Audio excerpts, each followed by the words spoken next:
손자병법에서 말하는 전쟁. 평소 손자병법의 내용이 무엇인지 궁금했는데 나름 내용을 정리할 기회를 가져보았습니다. 우선 싸우지 않고도 이기는 것이 최선이고, 싸우려면 이겨놓고 싸운다. 싸울 때는 능동적으로 주도권을 가져야 한다는 내용입니다.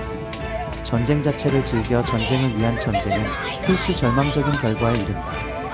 전쟁은 국가의 존망과 사람들의 죽음과 삶의 문제로서 전쟁을 시작하기 전에는 도, 천, 지, 장, 법의 프레임에서 철저한 준비를 해야 한다. 도는 리더와 민이 합심이 되어 일체가 되어 분열의 여지가 없는 지구, 천은 전쟁의 시기를 선택하는 것으로 나를 알고 적을 알아서 적절한 시기를 선택하는 문제이고, 지는 전쟁의 지형으로서 전쟁 수행에 유리한 지형을 확보하는 것으로 주도권을 가질 수 있는 이점을 활용하는 것이고, 장은 리더가 훌륭하여 구성원의 능동적인 참여를 유도하고 지략을 가졌는가 하는 것이고, 법은 시스템으로 명령이 잘 작동하는 체계가 마련되어 있는 지와 후방의 보급이 원활하게 이루어지는 지다. 단순히 감정적인 이유나 명분만 가지고 이길 수 없는 전쟁은 하지 말아야 한다. 리더가 민의 동의를 얻어 한마음으로 전쟁을 치룰 수 있는가의 문제로 동의를 얻으려면 전쟁 수행의 불가피성이 합리적이어서 설득력이 있어야 하고, 먹고 사는 문제가 해결되어 국민들이 피로감에 벗어나야 한다. 전쟁에서는 막대한 전쟁 비용이 발생한다. 원활하게 보급이 이루어져야 한다. 보급은 막대한 전쟁 비용을 말하는 것으로 그 나라의 경제력에 의하여 뒷받침된다. 경제력은 보급의 해결뿐 아니라 장기전의 수행의 배경이 된다. 경제가 어려워지면 서로가 대립하고 분쟁이 생겨나 시위가 발생하고, 정치적으로 분열되어 있는 전쟁 수행을 어렵게 만들 뿐만 아니라 도리어 아군의 분열은 적극에게 전쟁 수행의 빌미를 제공한다. 전쟁은 시작은 쉬우나 장기전, 총력전으로 치달을 수 있으므로 군사충돌을 섣불리 일으키지 말 것을 충고한다.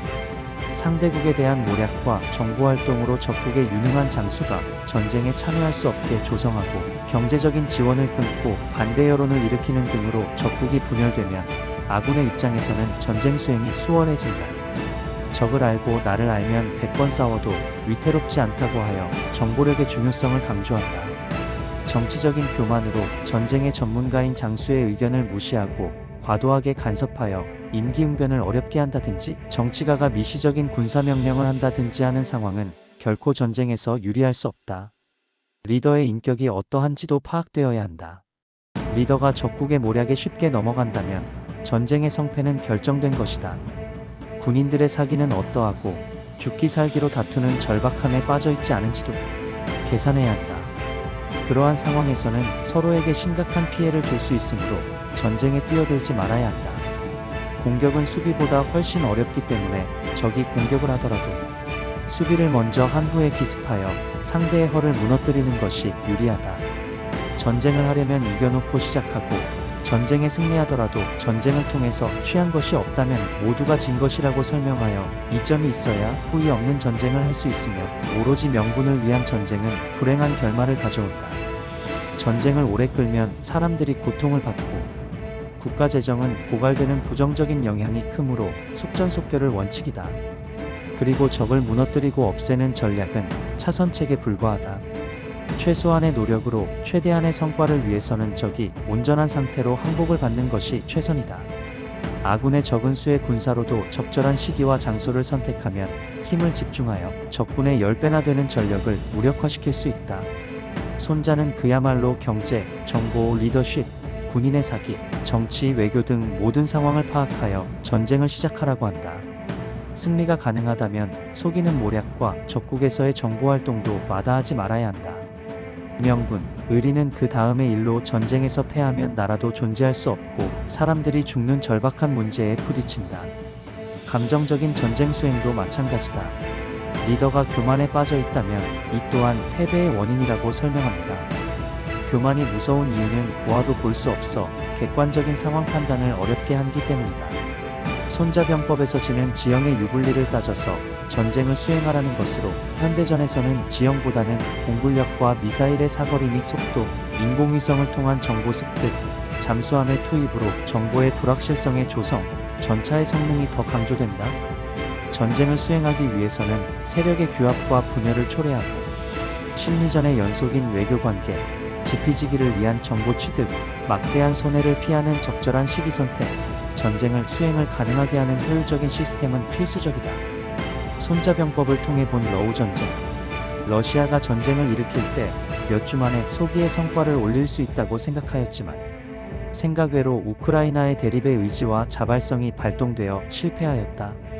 지금까지 이어진 가운데 군사력 2위 국가였던 러시아의 리더인 푸틴이 구겨진 자존심을 만회하기 위해 과거에 막강했던 소련을 추억에만 기댄 채 전쟁을 치르고 있다. 우크라이나로서도 서방의 보급이 결정적인 요인이 되어 지금까지 전쟁이 수행되고 있는데 우크라이나가 최소한 패배를 하지 않으려면 서방에 일관되고 지속적인 보급이 필수적이다. 유럽과 비교하여 경제가 상대적으로 약한 러시아가 장기전의 수행으로 발생한 재정 고갈과 경제 파탄으로 인한 자국민의 분열을 감당할 수 있을지가 문제된다. 우크라이나도 장기전의 수행으로 스스로 분열될 수 있다. 러시아도 우크라이나의 내부 분열을 노리고 있지만 자유를 수호하고자 하는 공감대와 서방의 지원은 전쟁 수행에 강력한 동기가 된다. 러우 전쟁이 장기전으로 치달으면서 양쪽에게 서로 출혈만을 강요하고 있다. 손자는 이러한 전쟁을 피해야 한다고 한다. 러우 전쟁에 유럽과 중국이 관여되면서 전쟁의 종식 시점이 보이지 않는다. 이 시점에서 전쟁을 끝내기 위해서는 푸틴의 판단이 중요하다. 푸틴은 우크라이나의 비무장화과 우크라이나의 칠러 정권이 들어서길 원한다. 그러한 요구는 보복이 뻔한 상황에서 우크라이나가 선택할 수 없는 옵션이다. 우크라이나는 유럽과 미국의 도움으로 전쟁으로 인한 두려움에서 벗어나기 위하여 무장을 선택할 것이다.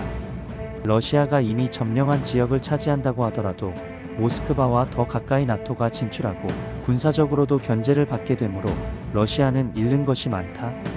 우크라이나와 러시아의 장기적인 전쟁 수행은 그 지속기간만큼이나 피해를 눈덩이처럼 키우고 있다. 결론적으로 푸틴이 물러나고 우크라이나에서 외국 군대가 철수하면 좋겠지만 푸틴이 물러나지 않을 가능성이 크다. 푸틴이 물러난다면 유럽과 우크라이나는 러시아와 경제 교류를 촉진할 수 있다. 그때는 우크라이나가 승리한 것이다. 제국의 역사를 추억하는 푸틴이 패배한 것이지 러시아가 패배한 것이 아니다. 다만 지금처럼 장기전에 지속된다면 우크라이나와 러시아 사람들 모두가 패배자가 된다. 손자는 물심양면으로 막대한 손실을 가져오는 전쟁의 시작을 신중히 할 것을 요구한다. 속전속결이 아니면 모두가 패배자다. 지금의 러우 전쟁은 당장 서로 휴전하느니만 못하다.